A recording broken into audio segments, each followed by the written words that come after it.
जय वाल्मीकि जय वाल्मीकि जय वाल्मीकि जय वाल्मीकि। जो बड़े सोन पर भगवान वाल्मीकि महाराज की जय।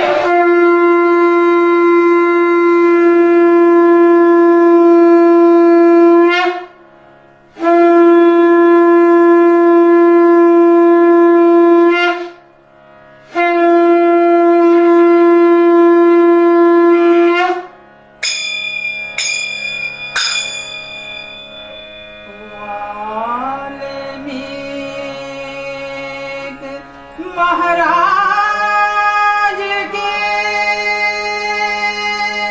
चरण कमल धर्मास श्रेष्ठ गुरु तुम जगत के तीन लोक के लाल वाल्मीकि जय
वाल्मीकि महाराज की जय।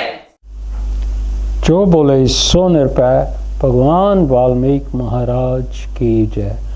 गुरु रूप साध संगत जी, एक बारी फिर ਅਸੀਂ ਭਗਵਾਨ ਵਾਲਮੀਕ ਜੀ ਮੰਦਿਰ ਬੈਡਫੋਰਡ ਤੋਂ ਆਪ ਦੇ ਨਾਲ ਕਾਂਸ਼ੀ ਟੀਵੀ ਦੇ ਮਾਧਿਅਮ ਰਾਹੀਂ ਭਗਵਾਨ ਵਾਲਮੀਕ ਜੀ ਦੀ ਪਵਿੱਤਰ ਬਾਣੀ ਸ਼੍ਰੀ ਯੋਗ ਵਿਸ਼ੇਸ਼ ਮਹਾਰਾਜ ਦੇ ਵਿਚਾਰ ਲੈ ਕੇ ਆਪ ਦੇ ਨਾਲ ਜੁੜਦੇ ਹਾਂ। ਆਓ ਸਭ ਤੋਂ ਪਹਿਲਾਂ ਉਸ ਪ੍ਰਭੂ ਪਰਮੇਸ਼ਰ ਦਾ ਨਮਸਕਾਰ ਕਰੀਏ।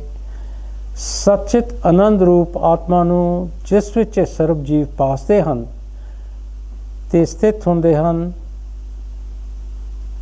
ਤੇ ਲੀਨ ਹੁੰਦੇ ਹਨ ਤੇ ਜਿਸ ਤੋਂ ਗਿਆਤਾ ਗਿਆਨ ਤੇ ਗਿਆਨ, ਦ੍ਰਿਸ਼ਟਾ ਦਰਸ਼ਨ ਤੇ ਦ੍ਰਿਸ਼ਯ, ਕਰਤਾ ਕਾਰਨ ਤੇ ਕਿਰਿਆ ਸਿੱਧ ਹੁੰਦੇ ਹਨ ਤੇ ਜਿਸ ਆਨੰਦ ਦੇ ਕਾਰਨ ਕਰਕੇ ਸੰਪੂਰਨ ਵਿਸ਼ਵ ਆਨੰਦਵਾਨ ਹੈ ਤੇ ਜਿਸ ਆਨੰਦ ਦਾ ਕਰਕੇ ਜੀਵ ਜਿਉਂਦੇ ਹਨ, ਉਸ ਆਨੰਦ ਰੂਪ ਆਤਮਾ ਨੂੰ ਨਮਸਕਾਰ ਹੈ। ਗੁਰੂ ਪਿਆਰੀ ਸਾਧ ਸੰਗਤ ਜੀ, ਪਿਛਲੇ ਹਫਤੇ ਜੋ ਪ੍ਰਸੰਗ ਦੀ ਸਮਾਪਤੀ ਹੋਈ ਸੀ ਉਸ ਵਿੱਚ ਭਗਵਾਨ ਵਾਲਮੀਕ ਜੀ ਨੇ ਸਾਨੂੰ ਸਮਝਾਇਆ ਸੀ, ਉਪਦੇਸ਼ ਕੀਤਾ ਸੀ ਕਿ ਜਦ ਤੱਕ ਆਤਮ ਤਤ ਦਾ ਪ੍ਰਮਾਦ ਹੈ ਤਦ ਤੱਕ ਅਨੇਕ ਦੁੱਖ ਵੱਧਦੇ ਜਾਂਦੇ ਹਨ, ਸ਼ਾਂਤੀ ਨਹੀਂ ਹੁੰਦੀ ਤੇ ਜਦ ਆਤਮ ਪਦ ਦੀ ਪ੍ਰਾਪਤੀ ਹੁੰਦੀ ਹੈ ਤਾਂ ਸਾਰੇ ਦੁੱਖ ਨਸ਼ਟ ਹੋ ਜਾਂਦੇ ਹਨ।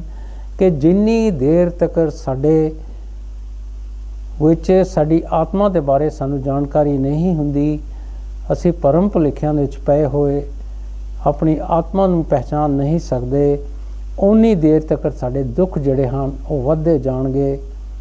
ਤੇ ਜਦੋਂ ਅਸੀਂ ਆਪਣੇ ਭਰਮ ਭੁਲੇਖਿਆਂ ਨੂੰ ਦੂਰ ਕਰਕੇ ਆਪਣੇ ਅੰਦਰ ਝਾਤੀ ਮਾਰ ਕੇ ਆਪਣੀ ਆਤਮਾ ਦੇ ਨਾਲ ਜੁੜਾਂਗੇ ਤੇ ਸਾਡੇ ਸਾਰੇ ਦੁੱਖ ਦੂਰ ਹੋ ਜਾਣਗੇ। ਆਤਮਾ ਦੇ ਦੁਆਰਾ ਅਸੀਂ ਉਸ ਪ੍ਰਮਾਤਮਾ ਦੇ ਨਾਲ ਮਿਲਾਪ ਕਰ ਸਕਦੇ ਹਾਂ। ਫਿਰ ਸਾਨੂੰ ਉਹ ਆਨੰਦ ਔਰ ਸ਼ਾਂਤੀ ਦੀ ਪ੍ਰਾਪਤੀ ਹੋਵੇਗੀ ਜੋ ਪ੍ਰਮਾਤਮਾ ਦੇ ਵਿੱਚ ਹੈ।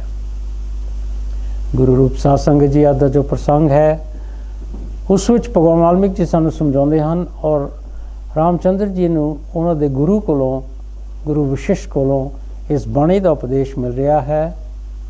ਇਹ ਚਿਤ ਪਾਰ ਬ੍ਰਹਮ ਤੋਂ ਉਪਜਿਆ ਹੈ, ਸੋ ਆਤਮਾ ਰੂਪ ਹੈ ਤੇ ਆਤਮ ਰੂਪ ਵੀ ਨਹੀਂ।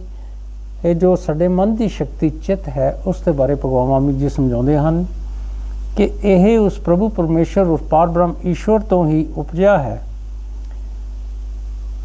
ਅਸਲ ਦੇ ਵਿੱਚ ਆਤਮ ਰੂਪ ਹੈ ਤੇ ਜੇ ਦੇਖਿਆ ਜਾਵੇ ਤੇ ਆਤਮ ਰੂਪ ਵੀ ਨਹੀਂ ਹੈ। ਜਿਵੇਂ ਸਮੁੰਦਰ ਤੋਂ ਤਰੰਗ ਲੀਨ ਤੇ ਵੱਖ ਹੁੰਦੇ ਹਨ, ਤਿਵੇਂ ਹੀ ਚਿੱਤ ਹੈ। ਕਿ ਦੇਖੋ, ਜਿਸ ਤਰ੍ਹਾਂ ਸਮੁੰਦਰ ਹੁੰਦਾ ਹੈ ਉਹਦੇ 'ਚੋਂ ਲਹਿਰਾਂ ਉੱਠਦੀਆਂ ਹਨ, ਸਮੁੰਦਰ ਦੇ ਵਿੱਚ ਹੀ ਲੀਨ ਹੋ ਜਾਂਦੀਆਂ ਹਨ, ਸਮੁੰਦਰ ਤੋਂ ਵੱਖਰੀਆਂ ਹੁੰਦੀਆਂ ਹਨ, ਸਮੁੰਦਰ ਦੇ ਵਿੱਚ ਹੀ ਵਾਪਸ ਚਲੇ ਜਾਂਦੀਆਂ ਹਨ। ਬਿਲਕੁਲ ਇਸੇ ਹੀ ਤਰ੍ਹਾਂ ਚਿੱਤ ਹੈ। ਜੋ ਗਿਆਨਵਾਨ ਹਨ ਉਹਨਾਂ ਦਾ ਚਿੱਤ ਬ੍ਰਹਮ ਰੂਪ ਹੀ ਹੈ ਤੇ ਕੁਝ ਵੱਖ ਨਹੀਂ। ਪਰ ਦੂਸਰੇ ਪਾਸੇ ਦੇਖੋ, ਜਿਹੜੇ ਗਿਆਨੀ ਜੀਵ ਹਨ ਉਹਨਾਂ ਦਾ ਜਿਹੜਾ ਚਿੱਤ ਹੈ ਉਹ ਪ੍ਰਭੂ ਪਰਮੇਸ਼ਰ ਦਾ ਹੀ ਰੂਪ ਹੈ। ਪ੍ਰਭੂ ਪਰਮੇਸ਼ਰ ਤੋਂ ਕੋਈ ਵੱਖਰੀ ਚੀਜ਼ ਨਹੀਂ, ਕਿਉਂਕਿ ਉਹਨਾਂ ਨੇ ਆਪਣੇ ਮਨ ਨੂੰ ਜਿੱਤ ਕੇ ਮਨ ਦੀ ਸ਼ਕਤੀ ਜੋ ਚਿੱਤ ਹੈ ਉਸ ਨੂੰ ਆਪਣੇ ਕਾਬੂ ਵਿੱਚ ਕਰ ਲਿਆ ਹੈ। ਇਸ ਕਰਕੇ ਉਹ ਇਹ ਚਿੱਤ ਨੂੰ ਉਸ ਪ੍ਰਮਾਤਮਾ ਦਾ ਰੂਪ ਸਮਝਦੇ ਹਨ। ਜਿਵੇਂ ਜਿਸ ਨੂੰ ਪਾਣੀ ਦਾ ਗਿਆਨ ਹੈ ਉਸ ਨੂੰ ਲਹਿਰਾਂ ਵੀ ਪਾਣੀ ਰੂਪ ਲੱਗਦੀਆਂ ਹਨ ਤੇ ਜੋ ਗਿਆਨ ਤੋਂ ਸਖਣੇ ਹਨ ਉਹਨਾਂ ਦਾ ਮਨ ਸੰਸਾਰ ਭਰਮ ਦਾ ਕਾਰਨ ਹੈ। ਸੋ ਦੇਖੋ, ਜਿਸ ਤਰ੍ਹਾਂ ਲਹਿਰਾਂ ਹੁੰਦੀਆਂ ਹਨ ਉਹ ਪਾਣੀ ਦਾ ਰੂਪ ਹੈ। ਜੋ ਗਿਆਨੀ ਜੀਵ ਹੈ ਉਹਨੂੰ ਪਤਾ ਹੈ ਕਿ ਸਮੁੰਦਰ ਵੀ ਪਾਣੀ ਹੈ ਤੇ ਲਹਿਰਾਂ ਵੀ ਪਾਣੀ ਹਨ। ਪਰ ਜਿਨ੍ਹਾਂ ਦੇ ਵਿੱਚ ਗਿਆਨ ਨਹੀਂ ਹੁੰਦਾ ਉਹਨਾਂ ਦਾ ਜਿਹੜਾ ਮਨ ਹੈ ਉਹ ਸੰਸਾਰੀ ਭਰਮਾਂ ਦਾ ਕਾਰਨ ਬਣ ਗਿਆ ਹੈ। ਉਹ ਸੰਸਾਰ ਦੇ ਵਿੱਚ ਵਿਚਰਦੇ ਹਨ, ਭਰਮਾਂ ਦੇ ਵਿੱਚ ਪਏ ਹੋਏ ਹਨ। ਇਹ ਜੋ ਸੰਸਾਰ ਹੈ ਉਸ ਪ੍ਰਭੂ ਪਰਮੇਸ਼ਰ ਦੇ ਵਿੱਚੋਂ ਜੋ ਫੁਰਨਾ ਉੱਠਿਆ ਇੱਕ ਲਹਿਰ ਦੀ ਤਰ੍ਹਾਂ, ਬਿਲਕੁਲ ਇਸੇ ਤਰ੍ਹਾਂ ਹੈ। ਇਹ ਸੱਚ ਨਹੀਂ ਹੈ, ਇੱਕ ਮਿਥਿਆ ਭਰਮ ਹੈ। ਜਿਵੇਂ ਜਿਸ ਨੂੰ ਪਾਣੀ ਦਾ ਗਿਆਨ ਨਹੀਂ ਉਸ ਨੂੰ ਵੱਖ-ਵੱਖ ਲਹਿਰਾਂ ਲੱਗਦੀਆਂ ਹਨ, ਤਿਵੇਂ ਹੀ ਗਿਆਨੀ ਨੂੰ ਵੱਖ-ਵੱਖ ਜਗਤ ਦਿਸਦਾ ਹੈ ਤੇ ਗਿਆਨਵਾਨ ਨੂੰ ਸਿਰਫ ਬ੍ਰਹਮ ਸਤਾ ਹੀ ਪ੍ਰਤੀਤ ਹੁੰਦੀ ਹੈ। ਸੋ ਦੇਖੋ, ਕਿੰਨੀ ਸੋਹਣੀ ਉਦਾਹਰਨ ਦੇ ਕੇ ਭਗਵਾਨ ਵਾਲਮੀਕ ਜੀ ਸਾਨੂੰ ਸਮਝਾਉਂਦੇ ਹਨ ਕਿ ਜਿਸ ਨੂੰ ਪਾਣੀ ਦਾ ਗਿਆਨ ਨਹੀਂ ਉਸ ਨੂੰ ਵੱਖ-ਵੱਖ ਲਹਿਰਾਂ ਨਜ਼ਰ ਆਉਂਦੀਆਂ ਹਨ। ਉਹ ਲਹਿਰਾਂ ਨੂੰ ਪਾਣੀ ਤੋਂ ਵੱਖਰੀਆਂ ਸਮਝਦਾ ਹੈ। ਬਿਲਕੁਲ ਇਸੇ ਹੀ ਤਰ੍ਹਾਂ ਜਿਹੜੇ ਅਗਿਆਨੀ ਜੀਵ ਹਨ, ਅਵਿਦਿਆ ਦੇ ਨਾਲ ਭਰੇ ਹੋਏ ਜੀਵ ਹਨ, ਉਹਨਾਂ ਨੂੰ ਵੱਖ-ਵੱਖ ਜਗਤ ਪ੍ਰਤੀਤ ਹੁੰਦਾ ਹੈ, ਨਜ਼ਰ ਆਉਂਦਾ ਹੈ। ਪਰ ਜਿਹੜੇ ਗਿਆਨੀ ਜੀਵ ਹਨ ਉਹਨਾਂ ਨੂੰ ਸਿਰਫ ਉਸ ਪਰਮਾਤਮਾ ਦੀ ਸ਼ਕਤੀ ਹੀ ਸਾਰੇ ਪਾਸੇ ਮਹਿਸੂਸ ਹੁੰਦੀ ਹੈ, ਪ੍ਰਤੀਤ ਹੁੰਦੀ ਹੈ। ਗਿਆਨਵਾਨ ਅਗਿਆਨੀ ਦੇ ਉਪਦੇਸ਼ ਲਈ ਭੇਦ ਕੱਢਦੇ ਹਨ। ਆਪਣੀ ਨਜ਼ਰ ਵਿੱਚ ਉਹਨਾਂ ਨੂੰ ਸਰਬ ਬ੍ਰਹਮ ਹੀ ਦਿਸਦਾ ਹੈ। ਜਿਹੜੇ ਗਿਆਨੀ ਜੀਵ ਹਨ, ਅਗਿਆਨੀਆਂ ਨੂੰ ਜਿਨ੍ਹਾਂ ਦੇ ਵਿੱਚ ਗਿਆਨ ਨਹੀਂ, ਉਹਨਾਂ ਨੂੰ ਸਮਝਾਉਣ ਲਈ, ਉਪਦੇਸ਼ ਦੇਣ ਲਈ ਵੱਖਰੇ ਵੱਖਰੇ ਭੇਦ ਕੱਢਦੇ ਹਨ, ਤਾਂ ਕਿ ਉਹਨਾਂ ਨੂੰ ਕਿਸੇ ਨਾ ਕਿਸੇ ਤਰ੍ਹਾਂ ਉਪਦੇਸ਼ ਕਰਕੇ ਸਮਝਾਇਆ ਜਾਏ, ਸੱਚ ਦੇ ਬਾਰੇ ਉਹਨਾਂ ਨੂੰ ਦੱਸਿਆ ਜਾਏ। ਆਪਣੀ ਨਜ਼ਰ ਵਿੱਚ ਜਿਹੜੇ ਗਿਆਨੀ ਜੀਵ ਹੁੰਦੇ ਹਨ ਉਹਨਾਂ ਨੂੰ ਸਭ ਪ੍ਰਭੂ ਪਰਮੇਸ਼ਵਰ ਈਸ਼ਵਰ ਹੀ ਦਿਸਦਾ ਹੈ। ਮਨ ਆਦਿਕ ਵੀ ਜੋ ਤੁਹਾਨੂੰ ਜਾਪਦੇ ਹਨ ਉਹ ਬ੍ਰਹਮ ਤੋਂ ਵੱਖ ਨਹੀਂ, ਸਮਾਨ ਤੇ ਸ਼ਕਤੀ ਰੂਪ ਹਨ। ਇਹ ਜੋ ਮਨ ਦੀ ਗੱਲ ਕੀਤੀ ਹੈ, ਚਿੱਤ ਦੀ ਗੱਲ ਕੀਤੀ ਹੈ, ਇਹ ਜੋ ਕੁਝ ਅਸੀਂ ਦੇਖਦੇ ਹਾਂ ਉਹ ਪਰਮਾਤਮਾ ਤੋਂ ਕੋਈ ਵੱਖਰੀ ਚੀਜ਼ ਨਹੀਂ ਹੈ, ਪਰਮਾਤਮਾ ਦੀ ਸ਼ਕਤੀ ਦਾ ਹੀ ਇੱਕ ਨਜ਼ਾਰਾ ਹੈ। ਉਸ ਤੋਂ ਹੋਰ ਕੋਈ ਪਦਾਰਥ ਨਹੀਂ। ਸਰਬ ਸ਼ਕਤੀ ਪਾਰ ਬ੍ਰਹਮ ਸਦਾ ਤੇ ਸਾਰਿਆਂ ਤੋਂ ਪੂਰਨ ਅਵਿਨਾਸ਼ੀ ਹੈ ਤੇ ਸਭ ਬ੍ਰਹਮ ਸਤਾ ਵਿੱਚ ਹੈ। ਸਰਬ ਸ਼ਕਤੀਮਾਨ ਆਤਮਾ ਹੈ ਤੇ ਉਸ ਤੋਂ ਹੋਰ ਕੋਈ ਪਦਾਰਥ ਨਹੀਂ ਹੈ। ਸਰਬ ਸ਼ਕਤੀ ਪਾਰ ਬ੍ਰਹਮ ਸਦਾ ਸਾਰਿਆਂ ਤੋਂ ਪੂਰਨ ਹੈ। ਉਹ ਪਰਮਾਤਮਾ ਪ੍ਰਭੂ ਪਰਮੇਸ਼ਰ ਪਾਰ ਬ੍ਰਹਮ ਈਸ਼ਵਰ ਜੋ ਹੈ ਉਹ ਸਭ ਤੋਂ ਪੂਰਨ ਹੈ, ਅਵਿਨਾਸ਼ੀ ਹੈ, ਉਹਦਾ ਕਦੀ ਨਾਸ਼ ਨਹੀਂ ਹੁੰਦਾ। ਬਾਕੀ ਜੋ ਕੁਝ ਅਸੀਂ ਦੇਖਦੇ ਹਾਂ ਉਹ ਸਭ ਪਦਾਰਥ ਨਾਸ਼ਵਾਨ ਹਨ ਤੇ ਸਭ ਕੁਝ ਉਸ ਪਰਮਾਤਮਾ ਦੀ ਸ਼ਕਤੀ ਜੋ ਹੈ ਉਹਦਾ ਹੀ ਇੱਕ ਨਜ਼ਾਰਾ ਹੈ। ਜਿਸ ਤਰ੍ਹਾਂ ਇਹ ਸੰਸਾਰ ਹੈ, ਪਰ ਉਹ ਪਾਰ ਬ੍ਰਹਮ ਪ੍ਰਭੂ ਪਰਮੇਸ਼ਰ ਸਰਵ ਸ਼ਕਤੀਮਾਨ ਹੈ। ਸਾਡੀ ਆਤਮਾ ਵੀ ਬਿਲਕੁਲ ਉਸੇ ਹੀ ਤਰ੍ਹਾਂ ਸਰਵ ਸ਼ਕਤੀਮਾਨ ਹੈ। ਜਿਵੇਂ ਉਸ ਨੂੰ ਪਾਉਂਦਾ ਹੈ ਉਹੀ ਸ਼ਕਤੀ ਪ੍ਰਤੱਖ ਹੁੰਦੀ ਹੈ ਤੇ ਸਰਵ ਸ਼ਕਤੀ ਰੂਪ ਹੋ ਕੇ ਫਲੀ ਹੈ। ਜਿਸ ਤਰ੍ਹਾਂ ਪਰਮਾਤਮਾ ਨੂੰ ਅੱਛਾ ਲੱਗਦਾ ਹੈ ਉਹ ਹੀ ਆਪਣੇ ਹਿਸਾਬ ਦੇ ਨਾਲ ਆਪਣੀ ਸ਼ਕਤੀ ਸਾਰਿਆਂ ਨੂੰ ਦਿਖਾਉਂਦਾ ਹੈ ਤੇ ਉਹ ਸ਼ਕਤੀ ਤੋਂ ਹੀ ਸਭ ਕੁਝ ਅੱਗੇ ਅਸੀਂ ਦੇਖਦੇ ਹਾਂ। ਜੋ ਕੁਝ ਪੈਦਾ ਹੁੰਦਾ ਹੈ ਉਹ ਸ਼ਕਤੀ ਤੋਂ ਹੀ ਹੁੰਦਾ ਹੈ। ਜੀਵਾਂ ਵਿੱਚ ਚੇਤਨ ਸ਼ਕਤੀ ਗਿਆਨ, ਹਵਾ ਵਿੱਚ ਸੰਪੰਨਤਾ, ਪੱਥਰ ਵਿੱਚ ਜੜਤਾ, ਪਾਣੀ ਵਿੱਚ ਤਰਲਤਾ, ਅੱਗ ਵਿੱਚ ਤੇਜ, ਆਕਾਸ਼ ਵਿੱਚ ਸੁੰਨਤਾ, ਸਵਰਗ ਵਿੱਚ ਭਾਵ, ਕਾਲ ਵਿੱਚ ਨਾਮ, ਸੋਗ ਵਿੱਚ ਸੋਗ, ਪ੍ਰਸੰਨਤਾ ਵਿੱਚ ਆਨੰਦ, ਵੀਰਾਂ ਵਿੱਚ ਵੀਰ, ਸੰਸਾਰ ਦੇ ਉਪਜਣ ਵਿੱਚ ਉਤਪਤੀ ਤੇ ਕਲਪ ਦੇ ਅੰਤ ਵਿੱਚ ਨਾਸ਼ ਸ਼ਕਤੀ ਆਦਿ ਜੋ ਕੁਝ ਭਾਵ ਸ਼ਕਤੀ ਹੈ ਸੋ ਸਭ ਬ੍ਰਹਮ ਹੀ ਦੀ ਹੈ। ਸੋ ਕੋਈ ਵੀ ਚੀਜ਼ ਅਸੀਂ ਦੇਖਦੇ ਹਾਂ ਉਹ ਸਭ ਉਸ ਪ੍ਰਭੂ ਪਰਮੇਸ਼ਰ ਪਾਰ ਬ੍ਰਹਮ ਦੀ ਸ਼ਕਤੀ ਹੈ। ਇਹ ਜੀਵਾਂ ਦੇ ਵਿੱਚ ਜੋ ਚੇਤਨਤਾ ਹੈ, ਜੋ ਇਹਨਾਂ ਦੇ ਸ਼ਕਤੀ ਗਿਆਨ ਹੈ, ਸਵਰਗ ਦਾ ਵਿੱਚ ਜੋ ਭਾਵ ਹੈ, ਕਾਲ ਦੇ ਵਿੱਚ ਜੋ ਨਾਮ ਹੈ,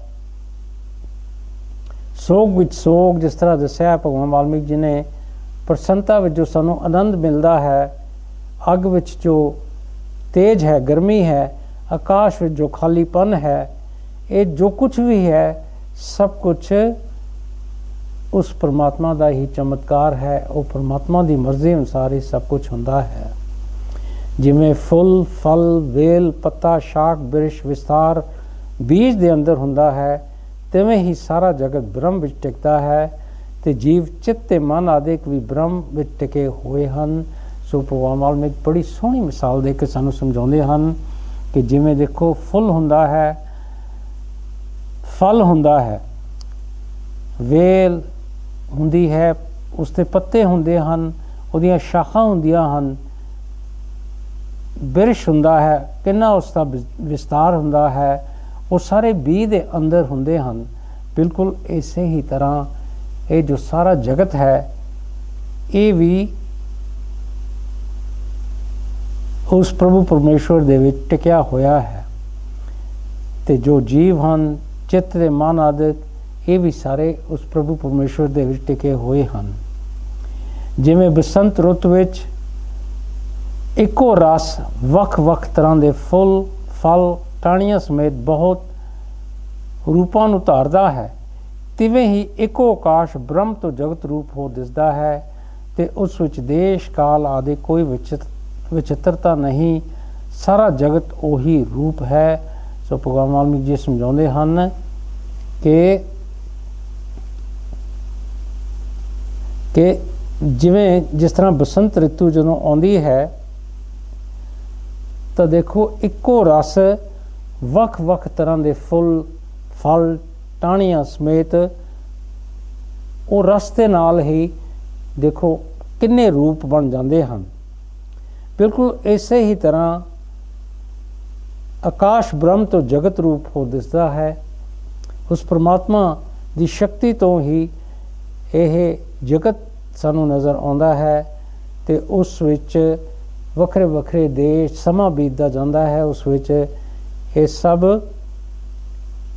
ਕੋਈ ਵਿਚਿੱਤਰਤਾ ਕੋਈ ਨਹੀਂ ਹੈ। ਇਹ ਸਾਰਾ ਉਸ ਪਰਮਾਤਮਾ ਦਾ ਹੀ ਚਮਤਕਾਰ ਹੈ। ਉਹ ਬ੍ਰਹਮ ਆਤਮਾ ਸਰਵ ਵਿਆਪਕ, ਸਦਾ ਉਦਿਤ ਤੇ ਸਰਵ ਸ਼ਕਤੀਮਾਨ ਹੈ। ਉਹ ਜੋ ਪ੍ਰਭੂ ਪਰਮੇਸ਼ਵਰ ਈਸ਼ਵਰ ਹੈ ਉਹ ਸਾਰੇ ਪਾਸੇ ਵਿਆਪਕ ਹੈ। ਉਹ ਸਦਾ ਉਦਿਤ ਹੈ, ਸਾਰੇ ਪਾਸੇ ਅਡੋਲ ਰੂਪ ਦੇ ਵਿੱਚ ਰਹਿੰਦਾ ਹੈ ਤੇ ਉਹ ਹੀ ਸਰਵ ਸ਼ਕਤੀਮਾਨ ਹੈ। ਉਸ ਦੀ ਮੰਨਣ ਕੱਲਾ ਮਨ ਖਵਾਉਂਦੀ ਹੈ ਤੇ ਜੋ ਅਸੀਂ ਸਾਡੇ ਵਿੱਚ ਸੋਚ ਹੈ, ਸਾਡੇ ਮਨ ਦੇ ਵਿੱਚ, ਇਹ ਵੀ ਉਸ ਪਰਮਾਤਮਾ ਦਾ ਹੀ ਇੱਕ ਚਮਤਕਾਰ ਹੈ। ਜਿਵੇਂ ਆਕਾਸ਼ ਵਿੱਚ ਅੱਖ ਨਾਲ ਬਿਰਸ਼ ਤੇ ਸੂਰਜ ਦੀਆਂ ਕਿਰਨਾਂ ਵਿੱਚ ਜਲ ਪ੍ਰਤੀਤ ਹੁੰਦਾ ਹੈ, ਤਿਵੇਂ ਹੀ ਆਤਮਾ ਵਿੱਚ ਮਨ ਹੈ। ਕਿ ਦੇਖੋ ਜਿਸ ਤਰ੍ਹਾਂ ਆਕਾਸ਼ ਵਿੱਚ ਜਦੋਂ ਅਸੀਂ ਅੱਖ ਨਾਲ ਦੇਖਦੇ ਹਾਂ ਤਾਂ ਕਈ ਵਾਰੀ ਸਾਨੂੰ ਬੱਦਲ ਬਿਰਸ਼ਾਂ ਦੇ ਰੂਪ ਦੇ ਵਿੱਚ ਨਜ਼ਰ ਆਉਂਦੇ ਹਨ, ਪਰ ਹੁੰਦੇ ਨਹੀਂ। ਜਿਸ ਤਰ੍ਹਾਂ ਸੂਰਜ ਦੀਆਂ ਕਿਰਨਾਂ ਵਿੱਚ ਪਾਣੀ ਪ੍ਰਤੀਤ ਹੁੰਦਾ ਹੈ ਪਰ ਹੁੰਦਾ ਨਹੀਂ, ਬਿਲਕੁਲ ਉਸੇ ਹੀ ਤਰ੍ਹਾਂ ਇਹ ਜੋ ਸਾਡੀ ਆਤਮਾ ਹੈ, ਉਹ ਪਰਮਾਤਮਾ ਦੀ ਜਿਹੜੀ ਸ਼ਕਤੀ ਸਾਡੇ ਵਿੱਚ ਆਤਮਾ ਦੇ ਰੂਪ ਦੇ ਵਿੱਚ ਹੈ, ਉਹਦੇ ਵਿੱਚ ਹੀ ਇਹ ਮਨ ਹੈ, ਪਰ ਇੱਕ ਮਿਥਿਆ ਭਰਮ ਦੀ ਤਰ੍ਹਾਂ ਸਾਡੇ ਅੰਦਰ ਆ ਗਿਆ ਹੈ। ਬ੍ਰਹਮ ਵਿੱਚ ਚਿੱਤ ਮਨ ਦਾ ਰੂਪ ਹੈ ਤੇ ਉਹ ਮਨ ਬ੍ਰਹਮ ਦੀ ਸ਼ਕਤੀ ਰੂਪ ਹੈ। ਇਸ ਕਾਰਨ ਬ੍ਰਹਮ ਤੋਂ ਵੱਖ ਨਹੀਂ, ਬ੍ਰਹਮ ਹੀ ਹੈ। ਬ੍ਰਹਮ ਤੋਂ ਵੱਖ ਖਿਆਲ ਕਰਨਾ ਅਗਿਆਨਤਾ ਹੈ। ਭਗਵਾਨ ਵਾਲਮੀਕ ਜੀ ਸਮਝਾਉਂਦੇ ਹਨ ਕਿ ਬ੍ਰਹਮ ਵਿੱਚ ਚਿੱਤ ਦਾ ਮਨ ਚਿੱਤ ਹੈ ਜੋ ਇਹ ਮਨ ਦਾ ਹੀ ਰੂਪ ਹੈ। ਉਹ ਪਰਮਾਤਮਾ ਦੇ ਵਿੱਚ ਇਹ ਚਿੱਤ ਮਨ ਦਾ ਹੀ ਰੂਪ ਹੈ ਤੇ ਉਹ ਜਿਹੜਾ ਮਨ ਹੈ ਉਸੇ ਪਰਮਾਤਮਾ ਦੀ ਸ਼ਕਤੀ ਹੈ। ਇਸ ਕਾਰਨ ਉਹ ਪਰਮਾਤਮਾ ਤੋਂ ਕੋਈ ਵੱਖਰੀ ਚੀਜ਼ ਨਹੀਂ, ਉਹ ਪਰਮਾਤਮਾ ਦਾ ਰੂਪ ਹੀ ਹੈ। ਤੇ ਪਰਮਾਤਮਾ ਤੋਂ ਵੱਖਰਾ ਖਿਆਲ ਕਰਨਾ ਇਹੀ ਹੀ ਵੱਡੀ ਅਗਿਆਨਤਾ ਹੈ। ਜੇ ਅਸੀਂ ਸਾਰੇ ਸਮਝੀਏ ਕਿ ਜੋ ਕੁਝ ਵੀ ਹੈ ਉਹ ਪਰਮਾਤਮਾ ਦਾ ਹੀ ਰੂਪ ਹੈ, ਪਰਮਾਤਮਾ ਹੀ ਕਰਾਉਣ ਵਾਲਾ ਹੈ, ਤੇ ਅਸੀਂ ਫਿਰ ਸਹੀ ਹਾਂ, ਗਲਤ ਨਹੀਂ ਹੋ ਸਕਦੇ। ਪਰ ਜਦੋਂ ਅਸੀਂ ਇਹ ਵੱਖ-ਵੱਖ ਰੂਪ ਜੋ ਦੇਖਦੇ ਹਨ, ਇਹਨਾਂ ਨੂੰ ਸੱਚ ਸਮਝਦੇ ਹਾਂ ਤੇ ਅਸੀਂ ਫਿਰ ਗਲਤ ਸੋਚਦੇ ਹਾਂ। ਇਹੀ ਹੀ ਅਗਿਆਨਤਾ ਹੈ। ਬ੍ਰਹਮ ਵਿੱਚ ਮੈਂ ਅਜਿਹਾ ਉਥਾਨ ਹੋਇਆ ਹੈ, ਇਸ ਦਾ ਨਾਮ ਮਨ ਹੈ ਤੇ ਜੜ ਅਜੜ ਰੂਪ ਮਨ ਤੋਂ ਜਗਤ ਹੋਇਆ ਹੈ। ਇਹ ਬ੍ਰਹਮ ਵਿੱਚ ਜੋ ਮੈਂ, ਇਹ ਉਸੇ ਪਰਮਾਤਮਾ ਦੇ ਜੋ ਮੈਂ ਵਾਲੀ ਗੱਲ ਉਪਜੀ ਹੈ, ਉਸੇ ਦਾ ਨਾਮ ਮਨ ਹੈ। ਤੇ ਮਨ ਜੜ ਵੀ ਹੈ ਤੇ ਅਜੜ ਹੈ, ਇਹ ਦੋਨੋਂ ਰੂਪ ਹੈ। ਔਰ ਅਜੜ ਤੋਂ ਹੀ ਇਹ ਮਨ ਤੋਂ ਹੀ ਇਹ ਜਗਤ ਹੋਇਆ ਹੈ। ਇਹ ਸਾਡੇ ਮਨ ਨੇ ਹੀ ਇਹ ਸੰਸਾਰ ਦੀ ਕਲਪਨਾ, ਇਹ ਤਸਵੀਰ ਖਿੱਚੀ ਹੈ। ਪ੍ਰਤੀਯੋਗੀ ਤੇ ਵੱਖ ਕਰਨ ਵਾਲਾ ਗਿਣਤੀ ਰੂਪ ਸਾਰੇ ਮਨ ਦੇ ਰਚੇ ਹਨ। ਸੋ ਇਹ ਮਨ ਨੇ ਹੀ ਸਭ ਕੁਝ ਰਚਿਆ ਹੈ। ਪ੍ਰਤੀਯੋਗੀ ਤੇ ਵੱਖ ਕਰਨ ਵਾਲਾ ਗਿਣਤੀ ਦਾ ਭੇਦ ਇਹ ਹੈ ਕਿ ਪ੍ਰਤੀਯੋਗੀ ਵਿਰੋਧੀ ਨੂੰ ਆਖਦੇ ਹਨ, ਜਿਵੇਂ ਚੇਤਨ ਦਾ ਵਿਰੋਧੀ ਜੜ ਤੋਂ ਵੱਖ ਕਰਨ ਵਾਲਾ ਇਸ ਨੂੰ ਆਖਦੇ ਹਨ ਕਿ ਜਿਵੇਂ ਘਟ ਅਟੁੱਟਪਣ ਅਜਿਹੇ ਨੇਕ ਰੂਪ ਦ੍ਰਿਸ਼ ਸਭ ਮਨ ਦੇ ਰਚੇ ਕਰਨ ਹਨ। ਜਿਵੇਂ ਜਿਵੇਂ ਬ੍ਰਹਮ ਵਿੱਚ ਇੰਦੂ ਬ੍ਰਾਹਮਣ ਦੇ ਪੁੱਤਰ ਦੀ ਤਰ੍ਹਾਂ ਮਨ ਦ੍ਰਿੜ ਹੁੰਦਾ ਹੈ ਤਿਵੇਂ ਹੀ ਜਾਪਦਾ ਹੈ। ਸੋ ਇਹ ਮਨ ਹੀ ਹੈ ਜਿਸ ਦਾ ਕਰਕੇ ਅਸੀਂ ਵੱਖਰੇ ਵੱਖਰੇ ਰੂਪ ਦੇਖਦੇ ਹਾਂ। ਜਿਸ ਤਰ੍ਹਾਂ ਇੰਦੂ ਬ੍ਰਾਹਮਣ ਦੇ ਪੁੱਤਰਾਂ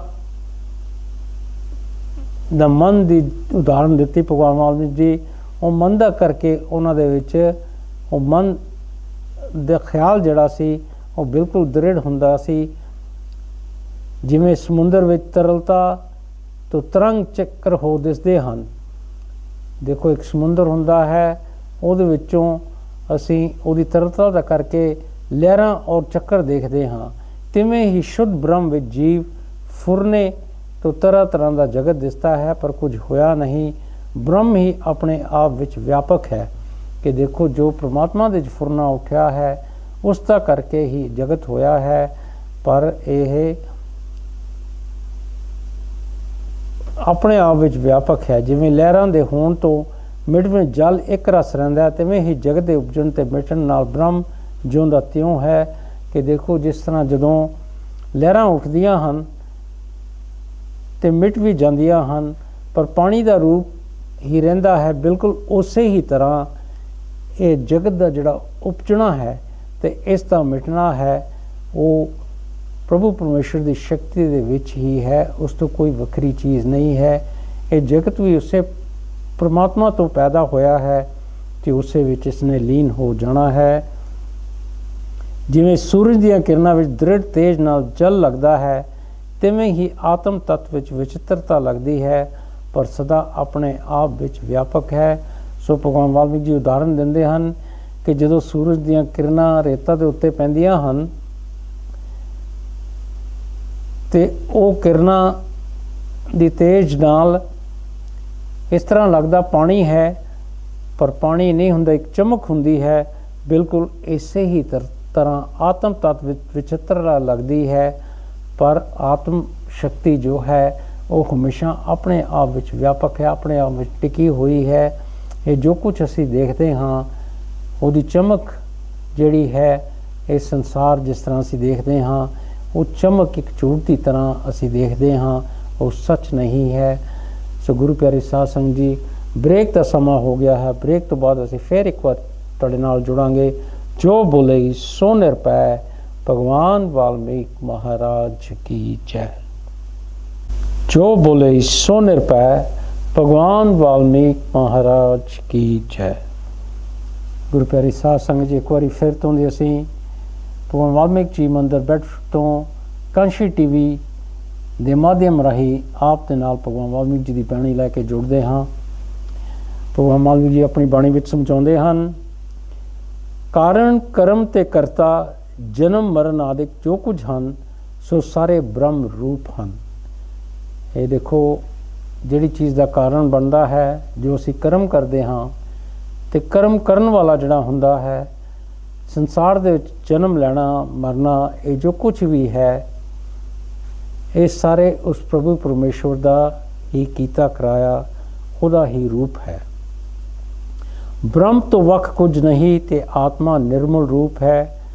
ਉਸ ਵਿੱਚ ਨਾ ਲੋਭ ਹੈ, ਨਾ ਮੋਹ ਹੈ ਤੇ ਨਾ ਤ੍ਰਿਸ਼ਨਾ ਹੈ, ਕਿਉਂਕਿ ਅਦਵੈਤ ਰੂਪ ਤੇ ਸਰਬ ਆਤਮਾ ਹੈ। ਭਗਵਾਨ ਵਾਲਮੀਕ ਜੀ ਦੇਖੋ ਬੜੇ ਅੱਛੇ ਢੰਗ ਦੇ ਨਾਲ ਸਾਨੂੰ ਸਮਝਾਉਂਦੇ ਹਨ ਕਿ ਉਸ ਪ੍ਰਭੂ ਪਰਮੇਸ਼ਵਰ ਪਾਰ ਬ੍ਰਹਮ ਸ਼ਕਤੀ ਤੋਂ ਕੋਈ ਵੱਖਰੀ ਚੀਜ਼ ਨਹੀਂ ਹੈ। ਸਾਡੀ ਜਿਹੜੀ ਆਤਮਾ ਹੈ ਪ੍ਰਮਾਤਮਾ ਦੀ ਤਰ੍ਹਾਂ ਬਿਲਕੁਲ ਨਿਰਮਲ ਰੂਪ ਹੈ। ਸਾਡੀ ਆਤਮਾ ਦੇ ਵਿੱਚ ਕੋਈ ਵਿਕਾਰ ਨਹੀਂ, ਜਿਸ ਤਰ੍ਹਾਂ ਕੋਈ ਲੋਭ ਨਹੀਂ, ਨਾ ਉਹਦੇ 'ਚ ਕੋਈ ਮੋਹ ਹੈ, ਨਾ ਹੀ ਤ੍ਰਿਸ਼ਨਾ ਹੈ, ਕਿਉਂਕਿ ਆਤਮਾ ਅਦਵੈਤ ਭਾਵ ਕਿ ਉਹਦੇ 'ਚ ਕੋਈ ਸੰਸਾਰੀ ਚੀਜ਼ ਨਹੀਂ ਹੈ ਤੇ ਉਹ ਪ੍ਰਮਾਤਮਾ ਦਾ ਅੰਸ਼ ਹੈ। ਜਿਵੇਂ ਸੋਨੇ ਤੋਂ ਤਰ੍ਹਾਂ ਤਰ੍ਹਾਂ ਦੇ ਗਹਿਣੇ ਬਣਦੇ ਹਨ, ਤਿਵੇਂ ਹੀ ਬ੍ਰਹਮ ਤੋਂ ਜਗਤ ਹੁੰਦਾ ਹੈ। ਦੇਖੋ ਸੋਨਾ ਹੁੰਦਾ ਹੈ, ਉਸ ਤੋਂ ਵੱਖਰੇ ਵੱਖਰੇ ਤਰ੍ਹਾਂ ਦੇ ਜ਼ੇਵਰ ਬਣਦੇ ਹਨ। ਬਿਲਕੁਲ ਇਸੇ ਹੀ ਤਰ੍ਹਾਂ ਇਹ ਪ੍ਰਮਾਤਮਾ ਤੋਂ ਜਗਤ ਹੋਇਆ ਹੈ। ਜੋ ਗਿਆਨਵਾਨ ਪੁਰਸ਼ ਹੈ ਉਸ ਨੂੰ ਸਦਾ ਇਉਂ ਹੀ ਲੱਗਦਾ ਹੈ ਜਿਹੜੇ ਗਿਆਨੀ ਜੀਵ ਹਨ, ਜਿਨ੍ਹਾਂ ਨੇ ਬਾਣੀ ਨੂੰ ਪੜ੍ਹਿਆ ਹੈ, ਸੁਣਿਆ ਹੈ, ਸੰਤਾਂ ਦੀ ਸੰਗਤ ਕੀਤੀ ਹੈ, ਗਿਆਨ ਪ੍ਰਾਪਤ ਕੀਤਾ ਹੈ, ਉਹ ਹਮੇਸ਼ਾ ਇਸੇ ਤਰ੍ਹਾਂ ਸਮਝਦੇ ਹਨ ਕਿ ਸਭ ਕੁਝ ਕਰਾਉਣ ਵਾਲਾ ਉਹ ਪਰਮਾਤਮਾ ਹੈ।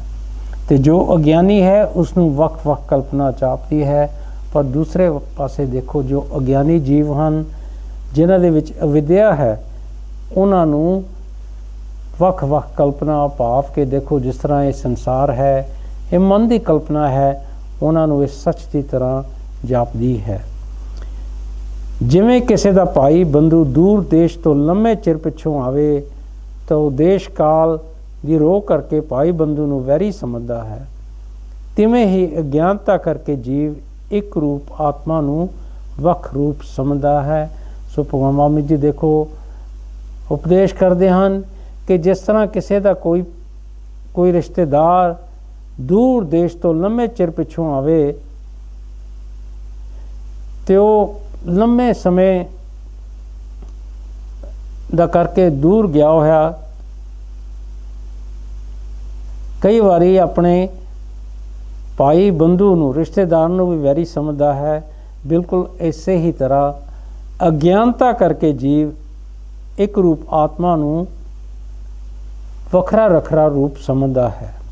ਜਿਵੇਂ ਆਕਾਸ਼ ਵਿੱਚ ਦੂਸਰਾ ਚੰਦਰਮਾ ਭਰਮ ਕਰਕੇ ਜਾਪਦਾ ਹੈ, ਤਿਵੇਂ ਸਤ ਅਸਤ ਰੂਪ ਮਨ ਆਤਮਾ ਵਿੱਚ ਪ੍ਰਤੀਤ ਹੁੰਦਾ ਹੈ। ਸੋ ਦੇਖੋ, ਜਿਸ ਤਰ੍ਹਾਂ ਆਕਾਸ਼ ਵਿੱਚ ਕਈ ਵਾਰੀ ਅੱਖਾਂ ਦੇ ਦੋਸ਼ ਦੇ ਨਾਲ ਦੂਸਰਾ ਚੰਦਰਮਾ ਭਰਮ ਕਰਕੇ ਨਜ਼ਰ ਆਉਂਦਾ ਹੈ, ਬਿਲਕੁਲ ਇਸੇ ਹੀ ਤਰ੍ਹਾਂ ਇਹ ਝੂਠਾ ਔਰ ਸੱਚਾ ਜੋ ਮਨ ਹੈ ਉਹ ਆਤਮਾ ਵਿੱਚ ਪ੍ਰਤੀਤ ਹੁੰਦਾ ਹੈ। ਉਸ ਮਨ ਨੇ ਸ਼ਬਦ ਅਰਥ ਰੂਪ ਵੱਖ-ਵੱਖ ਕਲਪਨਾ ਰਚੀਆਂ ਹਨ, ਪਰ ਆਤਮ ਤਤ ਸਦਾ ਆਪਣੇ ਆਪ ਵਿੱਚ ਵਿਆਪਕ ਹੈ ਤੇ ਉਸ ਵਿੱਚ ਬੰਧਨ ਮੋਹ ਕਲਪਨਾ ਨਹੀਂ ਹੈ। ਉਹ ਜੋ ਮਨ ਹੈ ਉਹਨੇ ਹੀ ਸ਼ਬਦ ਅਰਥ ਰੂਪ ਵੱਖ-ਵੱਖ ਕਲਪਨਾ ਦੀ ਰਚਨਾ ਕਰ ਲਈ ਹੈ, ਪਰ ਜੋ ਸਾਡੀ ਆਤਮਿਕ ਸ਼ਕਤੀ ਹੈ, ਜੋ ਪਰਮਾਤਮਾ ਦੀ ਅੰਸ਼ ਹੈ ਸਾਡੇ ਵਿੱਚ, ਉਹ ਸਦਾ ਆਪਣੇ ਆਪ ਵਿੱਚ ਵਿਆਪਕ ਹੈ ਤੇ ਉਸ ਵਿੱਚ ਨਾ ਕੋਈ ਬੰਧਨ ਭਾਵ ਨਾ ਕਿਸੇ ਚੀਜ਼ ਦੇ ਨਾਲ ਸਾਡੀ ਆਤਮਾ ਬੱਝੀ ਹੋਈ ਹੈ, ਨਾ ਉਹਦੇ ਵਿੱਚ ਕੋਈ ਮੁਕਤੀ ਦੀ ਕਲਪਨਾ ਹੈ। ਸਾਡੀ ਆਤਮਾ ਪਰਮਾਤਮਾ ਦੀ ਤਰ੍ਹਾਂ ਹੈ, ਉਹਦੇ 'ਚ ਕੋਈ ਮੁਕਤੀ ਵਾਲੀ ਗੱਲ ਜਾਂ ਕੋਈ ਬੰਧਨ ਵਾਲੀ ਗੱਲ ਨਹੀਂ ਹੈ। ਭਗਵਾਨ ਵਾਲਮੀਕ ਜੀ ਸਾਡੇ ਸਾਹਮਣੇ ਸਵਾਲ ਰੱਖਦੇ ਹਨ ਕਿ ਮਨ ਵਿੱਚ ਜੋ ਨਿਸ਼ਚਾ ਹੁੰਦਾ ਹੈ ਉਹ ਹੀ ਹੁੰਦਾ ਹੈ, ਨਹੀਂ ਤਾਂ ਨਹੀਂ ਹੁੰਦਾ। ਪਰ ਮਨ ਵਿੱਚ ਜੋ ਬੰਧਨ ਦਾ ਨਿਸ਼ਚਾ ਹੁੰਦਾ, ਸੋ ਬੰਧਨ ਕਿਵੇਂ ਸੱਚ ਹੈ? ਭਗਵਾਨ ਵਾਲਮੀਕ ਜੀ ਸਮਝਾਉਂਦੇ ਹਨ ਕਿ ਬੰਧਨ ਦੀ ਕਲਪਨਾ ਮੂਰਖ ਕਰਦੇ ਹਨ, ਇਸ ਲਈ ਉਹ ਮਿਥਿਆ ਹੈ। ਤੇ ਜੇ ਬੰਧਨ ਦੀ ਕਲਪਨਾ ਮਿਥਿਆ ਹੋਈ ਤਾਂ ਬੰਧਨ ਕਰਕੇ ਮੋਖ ਮਿਥਿਆ ਹੈ। ਅਸਲ ਵਿੱਚ ਨਾ ਬੰਧਨ ਹੈ ਤੇ ਨਾ ਮੁਕਤੀ ਹੈ। ਕਿ ਇਹ ਜੋ ਕਿਸੇ ਚੀਜ਼ ਦੇ ਨਾਲ ਇਹ ਜੋ ਬੰਧਨ ਬਣ ਜਾਂਦਾ ਹੈ, ਇਹ ਜੋ ਸੋਚ ਹੈ ਇਹ ਮੂਰਖਾਂ ਦੀ ਸੋਚ ਹੈ। ਇਸ ਲਈ ਇਹ ਸੋਚ ਇੱਕ ਮਿਥਿਆ ਭਰਮ ਹੈ। ਤੇ ਜੇ ਇਹ ਜੋ ਬੰਧਨ ਹੈ ਇਹਦੀ ਕਲਪਨਾ ਜੇ ਮਿਥਿਆ ਹੋਈ ਤਾਂ ਫਿਰ ਬੰਧਨ ਕਰਕੇ ਮੁਕਤੀ ਦੀ ਕਲਪਨਾ ਵੀ ਝੂਠ ਹੋਈ। ਅਸਲ ਵਿੱਚ ਨਾ ਬੰਧਨ ਹੈ ਤੇ ਨਾ ਕੋਈ ਮੁਕਤੀ ਵਾਲੀ ਗੱਲ ਹੈ। ਅਗਿਆਨਤਾ ਦਾ ਕਾਰਨ ਹੈ। ਅਗਿਆਨ ਕਰਕੇ ਅਵਸਤੂ ਵੀ ਵਸਤੂ ਲੱਗਦੀ ਹੈ। ਜਿਵੇਂ ਰੱਸੀ ਵਿੱਚ ਸਭ ਪ੍ਰਤੀਤ ਹੁੰਦਾ ਹੈ, ਪਰ ਗਿਆਨਵਾਨ ਨੂੰ ਵਸਤੂ ਅਵਸਤੂ ਸੱਚ ਨਹੀਂ ਲੱਗਦੀ। ਕਿ ਦੇਖੋ ਕਿ ਇੱਕ ਰੱਸੀ ਹੁੰਦੀ ਹੈ, ਕਈ ਵਾਰੀ ਇਸ ਤਰ੍ਹਾਂ ਲੱਗਦਾ ਹੈ ਕਿ ਸੱਪ ਹੈ, ਕਿਉਂਕਿ ਸਾਡੇ ਵਿੱਚ ਉਹ ਰੱਸੀ ਦਾ ਸੱਚਾ ਗਿਆਨ ਨਹੀਂ ਸੀ। ਗਿਆਨਤਾ ਕਰਕੇ ਸਾਨੂੰ ਉਹ ਸਭ ਪ੍ਰਤੀਤ ਹੁੰਦਾ ਸੀ। ਇਸੇ ਕਰਕੇ ਜਿਹੜੀ ਚੀਜ਼ ਵਸਤੂ ਨਹੀਂ ਹੈ ਉਹ ਵਸਤੂ ਦੀ ਤਰ੍ਹਾਂ ਸਾਨੂੰ ਨਜ਼ਰ ਆਉਂਦੀ ਹੈ। ਜਿਵੇਂ ਰੱਸੀ ਦੇ ਗਿਆਨ ਨਾਲ ਸੱਪ ਨਹੀਂ ਪ੍ਰਤੀਤ ਹੁੰਦਾ, ਤਿਵੇਂ ਹੀ ਬੰਧਨ ਮੋਹ ਕਲਪਨਾ ਮੂਰਖਾਂ ਨੂੰ ਲੱਗਦੀ ਹੈ। ਗਿਆਨਵਾਨ ਨੂੰ ਬੰਧਨ ਮੋਹ ਕਲਪਨਾ ਨਹੀਂ ਲੱਗਦੀ। ਜਿਸ ਤਰ੍ਹਾਂ ਰੱਸੀ ਦੇ ਗਿਆਨ ਨਾਲ ਸੱਪ ਨਹੀਂ ਸਾਨੂੰ ਪ੍ਰਤੀਤ ਹੁੰਦਾ, बिल्कुल इसे ही तरह ये जो बंधन वाली गल है, मुक्ति वाली गल है, ये कल्पना जो है ये मूर्खां ने ਨੂੰ लगती है। ਜਿਹੜੇ ਗਿਆਨੀ ਜੀਵ ਹਨ ਉਹਨਾਂ ਨੂੰ ਬੰਧਨ ਤੇ ਮੁਕਤੀ ਇਹ ਦੋਨੋਂ ਕਲਪਨਾ ਕਦੀ ਨਹੀਂ ਹੁੰਦੀਆਂ। ਆਦਿ परमात्मा तो मन उपजा है, उसने ही बंधन ते मोह तो कढ़िया है ते फिर दृश्य प्रपंच नूं रचिया है। जो परमात्मा शुरू तो होया है उन्हें ही ਉਹਦੇ ਵਿੱਚੋਂ ही मन उपजा है ਤੇ ਉਹ मन ਦਾ करके ये जो बंधन वाली गल है, मुक्ति वाली गल है, मोह वाली गल है, वो मन ने कड़ी है। और फिर मन ने दृश्य प्रपंच ये जो संसार असीं साडे सामने देखते हाँ उसनूं रचिया है। वो प्रपंच कल्पना मात्र है ते बालक की कथा वांग मूर्खां नूं जचदा है। भाव जो विचार तो रहत हन उन्हां नूं ये जगत सच प्रतीत हुंदा है। ये जो प्रपंच साडे दाले पदाले आ गया है, ये जो संसार है ये भी एक कल्पना दी तरह है, ये मन की कल्पना है। तो जिस तरह देखो एक छोटा बच्चा हुंदा, बालक हुंदा है, उन्होंने कई बारी असी झूठियां जो कहानियां सुनाने हैं, बिल्कुल इसे तरह वो बच्चे जड़े होंदे हैं, छोटे होंदे हैं, इन्नी समझ नहीं होंदी, सच समझ लेंदे हैं। बिल्कुल इसे ही तरह ਜਿਹੜੇ मूर्ख हैं ਉਹਨਾਂ ਨੂੰ ਇਹ ਸੰਸਾਰ ਜੱਚਦਾ ਹੈ, ਉਹਨਾਂ ਨੂੰ ਅੱਛਾ ਲੱਗਦਾ ਹੈ, ਕਿਉਂਕਿ ਉਹਨਾਂ ਦੇ ਵਿੱਚ ਵਿਚਾਰ ਨਹੀਂ ਹੈ, ਉਹਨਾਂ ਦੇ ਸੋਚਣ ਦੀ ਉਹ ਸ਼ਕਤੀ ਨਹੀਂ ਹੈ ਜੋ ਉਹਨਾਂ ਨੂੰ ਸੱਚ ਔਰ ਝੂਠ ਦੇ ਵਿੱਚ ਫਰਕ ਦੱਸ ਸਕੇ। ਉਹਨਾਂ ਨੂੰ ਇਹ ਜਗਤ ਜਿਹੜਾ ਹੈ ਸੱਚ ਦੀ ਤਰ੍ਹਾਂ ਪ੍ਰਤੀਤ ਹੁੰਦਾ ਹੈ, ਪਰ ਇਹ ਇੱਕ ਮਨ ਦੀ ਕਲਪਨਾ, ਇਹ ਜੋ ਸੰਸਾਰ ਹੈ ਇੱਕ ਮਨ ਨੇ ਤਸਵੀਰ ਖਿੱਚੀ ਹੈ। गुरु प्यारी साध संगत जी, भगवान वाल्मीकि जी समझाते हैं सानू उत्पत्ति प्रकरण 275वां सरग, बालक की कथा की है, वो तरतीब नाल दसो कि ये जो बालक की कथा के बारे भगवान वाल्मीकि जी ने सानू दसिया है उसके बारे जानना, विस्तार नाल जानना बहुत ज़रूरी है। भगवान वाल्मीकि जी समझाते हैं कि एक मूर्ख बालक ने दाई नूं कहा कि कोई अनोखी कथा जो अगे ना होई होवे मैनू दस।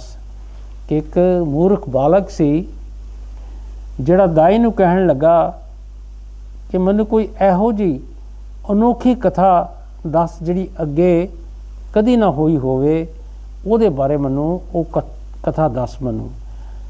तद उसकी खेड लई बुद्धिमान दाई कथा कहन लगी ते उन्होंने परचाउण लई वो बड़ी बुद्धिमान अकलमंद जिहड़ी दाई सी उन्होंने एक कथा कहन लगी।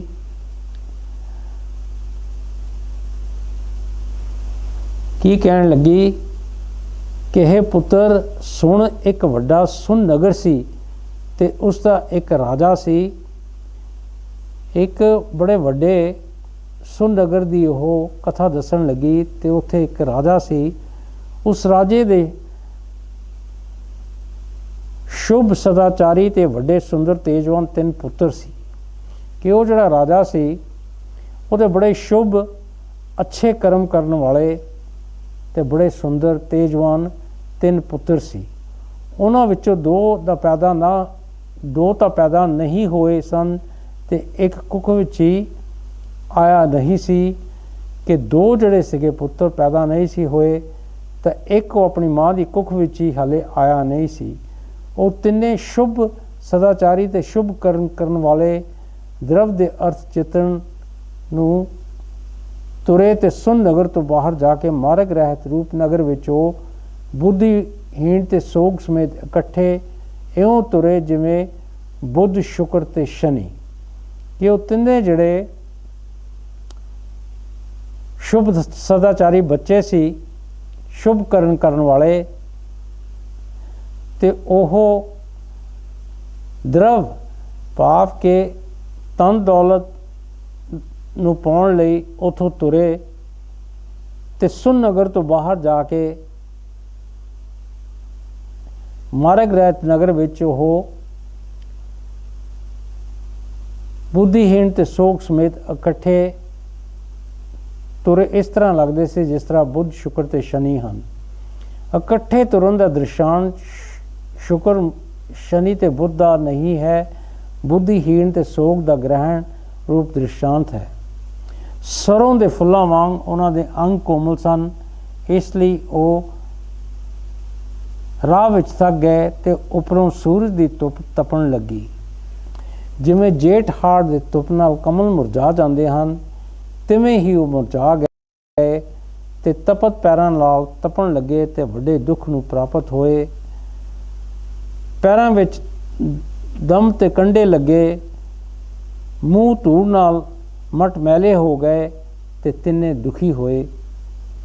ਅੱਗੇ ਜਾ ਕੇ ਉਹਨਾਂ 3 ਬਿਰਛ ਵੇਖੇ, ਜਿਨ੍ਹਾਂ ਵਿੱਚੋਂ 2 ਤਾਂ ਉਪਜੇ ਨਹੀਂ ਸੀ ਤੇ ਤੀਸਰੇ ਦਾ ਬੀਜ ਵੀ ਨਹੀਂ ਸੀ ਬੀਜਿਆ ਗਿਆ। ਉਹਨਾਂ ਤਿੰਨਾਂ ਨੇ ਇੱਕ ਬਿਰਛ ਹੇਠਾਂ ਆ ਕੇ ਆਰਾਮ ਕੀਤਾ, ਜਿਵੇਂ ਸਵਰਗ ਵਿੱਚ ਕਲਪ ਬ੍ਰਿਕਸ਼ ਦੇ ਹੇਠਾਂ ਇੰਦਰ ਤੇ ਯਮ ਬੈਠੇ ਤੇ ਉਹਨਾਂ ਦੇ ਫਲ ਖਾਦੇ। ਫਲਾਂ ਨੂੰ ਕੱਟ ਕੇ ਰਸ ਪੀਤਾ, ਉਹਨਾਂ ਦੇ ਫੁੱਲਾਂ ਦੀ ਮਾਲਾ ਗਲੇ ਵਿੱਚ ਪਾਈ ਤੇ ਲੰਮੇ ਚਿਰ ਤੱਕ ਉੱਥੇ ਆਰਾਮ ਕਰਕੇ ਫਿਰ ਦੂਰ ਤੋਂ ਦੂਰ ਚਲੇ ਗਏ। ਇਹਨੇ ਨੂੰ ਦੁਪਹਿਰ ਦਾ ਸਮਾਂ ਹੋਇਆ, ਉਸ ਨਾਲ ਉਹ ਤਪਣ ਲੱਗੇ। ਅੱਗੇ ਉਹਨਾਂ 3 ਲਹਿਰਾਂ ਵੇਖੀਆਂ ਤੇ ਉਹਨਾਂ ਦੇ ਨੇੜੇ ਗਏ, ਜੋ ਲਹਿਰਾਂ ਨਾਲ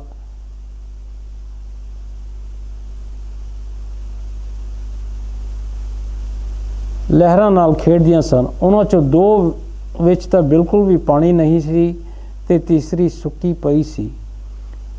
ਉਹਨਾਂ ਵਿੱਚੋਂ ਲੰਬੇ ਸਮੇਂ ਤੱਕ ਖੇਡ ਰਹੇ, ਜਿਵੇਂ ਸਵਰਗ ਦੀ ਗੰਗਾ ਵਿੱਚ ਬ੍ਰਹਮਾ, ਵਿਸ਼ਨੂੰ ਤੇ ਰੁਦਰ ਕਲੋਲ ਕਰਦੇ ਹਨ ਤੇ ਪਾਣੀ ਪੀਤਾ। ਫਿਰ ਜਦ ਦਿਨ ਅਸਤ ਹੋਣ ਲੱਗਾ ਤਦ ਉੱਥੋਂ ਚੱਲੇ ਤਾਂ ਇੱਕ ਭਵਿੱਖਤ ਨਗਰ ਵੇਖਿਆ, ਜੋ ਵੱਡੇ ਝੰਡਿਆਂ ਨਾਲ ਸੰਪੰਨ ਤੇ ਰਤਨ ਮਣੀ ਤੇ ਸੋਨੇ ਨਾਲ ਜੜਿਆ, ਸਮਝੋ ਸੁਮੇਰ ਦੀ ਚੋਟੀ ਸੀ। ਉਸ ਵਿੱਚ ਉਹਨਾਂ ਹੀਰੇ ਤੇ ਮਣੀਆਂ ਨਾਲ ਜੜਿਆ ਹੋਇਆ ਇੱਕ ਮੰਦਰ ਵੇਖਿਆ, ਜੋ ਨਿਰਾਕਾਰ ਰੂਪ ਸੀ। ਉਸ ਵਿੱਚ ਉਹ ਵੜ ਗਏ ਤੇ ਉੱਥੇ ਬਹੁਤ ਇਸਤਰੀਆਂ ਵੇਖੀਆਂ ਤੇ ਫਿਰ ਵਿਚਾਰ ਕੀਤੀ ਕਿ ਰਸੋਈ ਕਰੋ ਤੇ ਬ੍ਰਾਹਮਣ ਨੂੰ ਭੋਜਨ ਛਕਾਈਏ।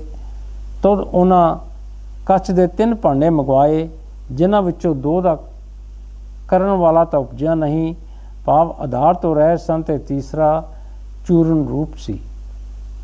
ਉਸ ਚੂਰਨ ਰੂਪ ਭਾਂਡੇ ਵਿੱਚ ਉਹਨਾਂ 16 ਸੇ ਰਸੋਈ ਚੜਾਈ ਤੇ ਬ੍ਰਹਮਾ ਆਦਿਕ ਵਧੇ ਰੂਪ ਤੇ ਨਿਰਮੁਖ ਰਿਸ਼ੀਆਂ ਨੇ ਭੋਜਨ ਕੀਤਾ। ਉਸ ਤੋਂ ਉਹਨਾਂ ਸੈਂਕੜੇ ਬ੍ਰਾਹਮਣਾਂ ਨੂੰ ਭੋਜਨ ਕਰਾਇਆ ਤੇ ਆਪ ਵੀ ਭੋਜਨ ਕੀਤਾ।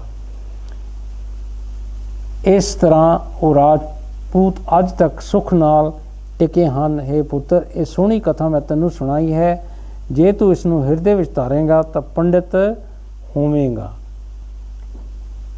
ਇਸ ਤਰ੍ਹਾਂ ਦਾਈ ਨੇ ਜਦ ਬਾਲਕ ਨੂੰ ਕਥਾ ਸੁਣਾਈ ਤਦ ਬਾਲਕ ਦੇ ਮਨ ਵਿੱਚ ਸੱਚ ਪ੍ਰਤੀਤ ਹੋਈ। ਜਿਵੇਂ ਉਸ ਕਥਾ ਦਾ ਰੂਪ ਸੰਕਲਪ ਤੋਂ ਵੱਖ ਕੁਝ ਨਹੀਂ ਸੀ, ਤਿਵੇਂ ਹੀ ਇਹ ਜਗਤ ਸਭ ਸੰਕਲਪ ਮਾਤਰ ਹੈ।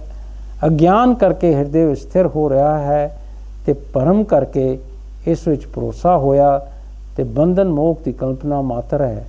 ਸੰਕਲਪ ਤੋਂ ਵੱਖ ਇਸ ਦਾ ਸਰੂਪ ਨਹੀਂ। ਸ਼ੁੱਧ ਆਤਮਾ ਨਿਸ਼ਕਿੰਚਨ ਰੂਪ ਹੈ, ਪਰ ਸੰਕਲਪ ਦੇ ਵਸ ਨਾਲ ਕਿੰਚਨ ਰੂਪ ਲੱਗਦਾ ਹੈ। ਧਰਤੀ, ਹਵਾ, ਆਕਾਸ਼, ਨਦੀਆਂ, ਦੇਸ਼ ਆਦਿ ਜੋ 5 ਭੌਤਿਕ ਸ੍ਰਿਸ਼ਟੀ ਹੈ, ਸੋ ਸਾਰੀ ਕਲਪਨਾ ਮਾਤਰ ਹੈ। ਜਿਵੇਂ ਸੁਪਨੇ ਵਿੱਚ ਤਰ੍ਹਾਂ ਤਰ੍ਹਾਂ ਦੀ ਸ੍ਰਿਸ਼ਟੀ ਦਿਸਦੀ ਹੈ ਤੇ ਕੁਝ ਨਹੀਂ ਉਪਜੀ, ਤਿਵੇਂ ਹੀ ਇਸ ਜਗਤ ਨੂੰ ਸਮਝੋ। ਜਿਵੇਂ ਮਨ ਘੜਤ ਰਾਜਪੁੱਤਰ ਭਵਿੱਖਤ ਨਗਰ ਵਿੱਚ ਟਿਕੇ ਸਨ ਤੇ ਉਹ ਰਚਨਾ ਸੰਕਲਪ ਬਾਲਕ ਨੂੰ ਸਥਿਰ ਹੋਈ ਸੀ, ਤਿਵੇਂ ਹੀ ਇਹ ਜਗਤ ਸੰਕਲਪ ਮਾਤਰ ਦੇ ਫੁਰਨੇ ਨਾਲ ਦ੍ਰਿੜ ਹੋਇਆ ਹੈ। ਜਿਵੇਂ ਤਰਤਾ ਤੋਂ ਜੋ ਪਾਣੀ ਵਿੱਚ ਲਹਿਰਾਂ ਹੁੰਦੀਆਂ ਹਨ, ਉਹ ਪਾਣੀ ਹੀ ਪਾਣੀ ਹੈ, ਤਿਵੇਂ ਹੀ ਆਤਮਾ ਵਿੱਚ ਮੌਜੂਦ ਹੈ। ਇਹ ਸਾਰਾ ਜਗਤ ਸੰਕਲਪ ਤੋਂ ਉਪਜਦਾ ਹੈ ਤੇ ਵੱਡੇ ਵੱਡੇ ਵਿਸਤਾਰ ਨੂੰ ਪ੍ਰਾਪਤ ਹੁੰਦਾ ਹੈ, ਤਿਵੇਂ ਹੀ ਸੰਕਲਪ ਤੋਂ ਉਪਜਿਆ ਜਗਤ ਵਿਸਤਾਰ ਨੂੰ ਪ੍ਰਾਪਤ ਹੁੰਦਾ ਹੈ ਤੇ ਚਿੱਤ ਦਾ ਵਿਲਾਸ ਹੈ। ਚਿੱਤ ਦੇ ਫੁਰਨੇ ਕਰਕੇ ਪ੍ਰਤੀਤ ਹੁੰਦਾ ਹੈ। ਸੋ ਭਗਵਾਨ ਵਾਲਮੀਕ ਜੀ ਸਮਝਾਉਂਦੇ ਹਨ ਕਿ ਸੰਕਲਪ ਰੂਪੀ ਮੈਲ ਨੂੰ ਤਿਆਗ ਕੇ ਅਡੋਲ ਆਤਮ ਦਾ ਆਸਰਾ ਲਓ। ਜਦ ਇਸ ਪਦ ਵਿੱਚ ਟਿਕੋਗੇ ਤਦ ਪਰਮ ਸ਼ਾਂਤੀ ਪ੍ਰਾਪਤ ਹੋਵੇਗੀ। ਸੋ ਭਗਵਾਨ ਵਾਲਮੀਕ ਜੀ ਸਮਝਾਉਂਦੇ ਹਨ ਕਿ ਇਹ ਜੋ ਸਾਡਾ ਮਨ ਹੈ, ਇਹਦੀ ਸ਼ਕਤੀ ਜੋ ਚਿੱਤ ਹੈ, ਇਹਨੇ ਜੋ ਕਲਪਨਾ ਕੀਤੀ ਹੈ, ਇਹ ਸੰਸਾਰ ਸਾਡੇ ਸਾਹਮਣੇ ਆਇਆ ਹੈ, ਇਹ ਇੱਕ ਮਿਥਿਆ ਭਰਮ ਹੈ। ਇਸ ਦੇ ਨਾਲ ਜੁੜਨ ਦੇ ਨਾਲ ਅਸੀਂ ਭਰਮਾਂ ਦੇ ਵਿੱਚ ਪੈ ਕੇ ਸੰਸਾਰ ਦੇ ਵਿੱਚ ਭਟਕਦੇ ਫਿਰਦੇ ਹਾਂ। ਇਸ ਕਰਕੇ ਇਹ ਮਨ ਰੂਪੀ ਜੋ ਸੰਕਲਪ ਰੂਪੀ ਮੈਲ ਹੈ, ਇਹਦਾ ਤਿਆਗ ਸਾਨੂੰ ਕਰਨਾ ਚਾਹੀਦਾ ਹੈ ਤੇ ਉਹ ਜੋ ਅਡੋਲ ਆਤਮ ਤੱਤ ਹੈ ਉਸ ਦਾ ਆਸਰਾ, ਉਸ ਪ੍ਰਭੂ ਪਰਮੇਸ਼ਰ ਦਾ ਆਸਰਾ ਲੈਣਾ ਚਾਹੀਦਾ ਹੈ। ਜਦ ਇਸ ਵਿੱਚ ਅਸੀਂ ਟਿਕਾਂਗੇ ਤਾਂ ਪਰਮ ਸ਼ਾਂਤੀ ਨੂੰ ਅਸੀਂ ਪ੍ਰਾਪਤ ਹੋਵਾਂਗੇ। ਜੋ ਬੋਲੇ ਸੋ ਨਿਰਭੈ। ਭਗਵਾਨ ਵਾਲਮੀਕ ਮਹਾਰਾਜ ਕੀ ਜੈ। जो बोले सो निरपैर भगवान वाल्मीकि महाराज